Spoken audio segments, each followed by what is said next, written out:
आज़ाद समाज पार्टी के पदाधिकारियों ने शनिवार को शामली कलेक्ट्रेट पर प्रदर्शन कर युवाओं से जुड़े विभिन्न मुद्दों को लेकर नारेबाजी की। इसके बाद कार्यकर्ताओं ने सांकेतिक धरना देते हुए राष्ट्रपति के नाम एक ज्ञापन एडीएम शामली को सौंपा। ज्ञापन में पार्टी ने कहा कि देश के छात्र और युवा शिक्षा व्यवस्था की विश्वसनीयता, प्रतियोगिताएं परीक्षाओं की निष्पक्षता, भर्ती प्रतियोगिताओं में पारदर्शिता तथा रोजगार के अवसरों को लेकर चिंतित है। हाल के छात्र आंदोलनों के दौरान हुई पुलिस कार्रवाई की निष्पक्ष जांच कराने की मांग की गई।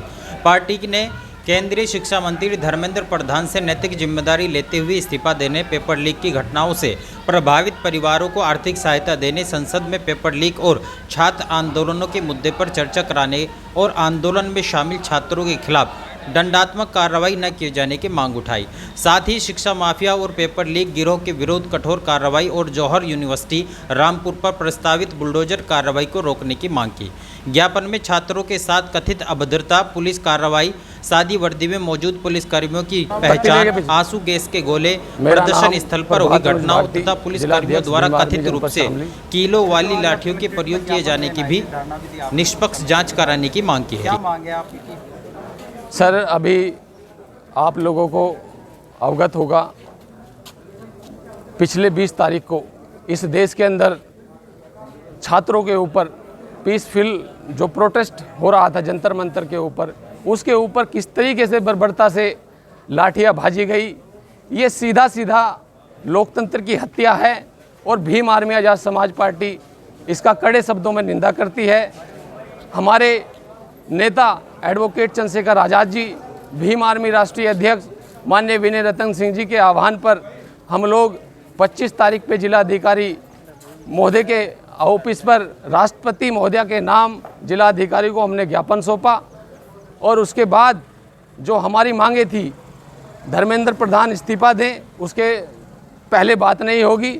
दूसरी बात, जो छात्रों के ऊपर लाठियाँ चली और जिन लोगों ने सिविल ड्रेस में वो लाठियां चलाई, उसकी निष्पक्ष जांच और उनको सज़ा मिले। और तमाम जिस तरीके के इस देश के अंदर अभी तक पेपर लीक की घटनाएं जो सामने आ रही है, उसके लिए एक प्रॉपर सिस्टम, एक मैनेजमेंट बने जी और एक जवाबदेही तय हो।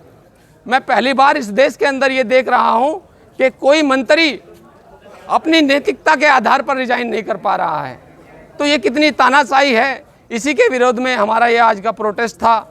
मैंने आप सभी से आह्वान है कि सभी लोग माननीय एडवोकेट चंद्रशेखर आज़ाद जी, माननीय विनय रतन सिंह जी के आदेश अनुसार पूरे भारत के अंदर शांतिपूर्वक ये ज्ञापन और धरना प्रदर्शन कर रहे हैं। अच्छा, वहाँ पर कुछ लोग धरने को भी खराब करना चाहते हैं, कुछ बच्चों पर लाठीचार्ज तो हुआ है, साथ ही उन पर मुकदमा दर्ज होने की भी शिकायतें सामने आई। ये वहाँ जो छात्रों का प्रोटेस्ट चल रहा है, आपने देखा होगा, हमारे नेता बाबा साहब डॉक्टर भीमराव अंबेडकर जी की प्रतिमा के नीचे वहीं धरने पर बैठ गए सदन में ही, क्योंकि सदन तो चल नहीं पाया। चलेगा कैसे जब लोग बात करने को तैयार नहीं है, जब इतना अत्याचार लोकतंत्र में हो रहा है, ये ठीक नहीं है। तो उसी को ये एक्नॉलेज वहाँ की पुलिस प्रशासन को करना चाहिए कि ऐसे लोग कौन है जो बीच में आकर के पीसफुल प्रोटेस्ट को हिंसा में बदलना चाहते हैं। वहाँ का जो मैनेजमेंट है उस छात्र का, वो भी उसको देख रहा है, उसको भी वो एक्नॉलेज कर रहा है। तो ये बहुत जल्द आप लोगों के सामने आएगा।